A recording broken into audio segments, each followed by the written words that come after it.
यदि आपके पास एक सेल और एक कैपेसिटर से एक ब्रांच बनाकर रखा हुआ है, जैसे E1 और C1 से बना हुआ है, ऐसे ही दूसरा ब्रांच है E2 C2 से, और तीसरा ब्रांच है E3 C3 से। ऐसे आपके पास बहुत सारे ब्रांचेस हैं और वो सारे ब्रांचेस पैरेलल में कनेक्टेड हैं। तो इस पैरेलल कनेक्शन के एक्रॉस जो वोल्टेज है VAB, वो दिया जाता है इस फार्मूला से, sum over EI/CI whole divided by sum over CI, जहां पर EI इंडिविजुअल सेल का ईएमएफ है और सीआई इंडिविजुअल कैपेसिटर का कैपेसिटेंस है।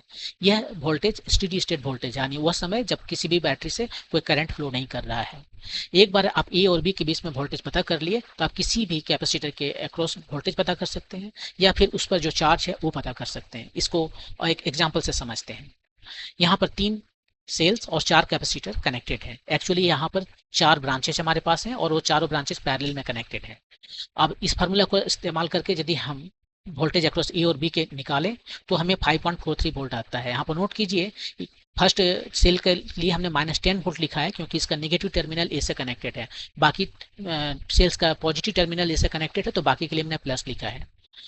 अब यदि हम जो सेकंड ब्रांच है वहां पर उसके 10 माइक्रोफैराड कैपेसिटर के ऊपर में कितना चार्ज है वो पता करना चाहें तो चार्ज के लिए हम लिखते हैं C times V, capacitance time voltage. अब इसके अक्रॉस वोल्टेज कितना है, वही है वोल्टेज है जो ए और बी के बीच में वोल्टेज है, जो कि 5.43 वोल्ट है। उसको 10 माइक्रोफैराड से मल्टीप्लाई कीजिए तो आपको आता है 54.3 माइक्रोकूलम। ये चार्ज हो गया सेकेंड ब्रांच के कैपेसिटर के ऊपर में। आप इसी तरह से यदि थर्ड ब्रांच के कैपेसिटर के ऊपर में चार्ज जानना चाहते हैं तो सबसे पहले इसके अक्रॉस वोल्टेज पता करना पड़ेगा।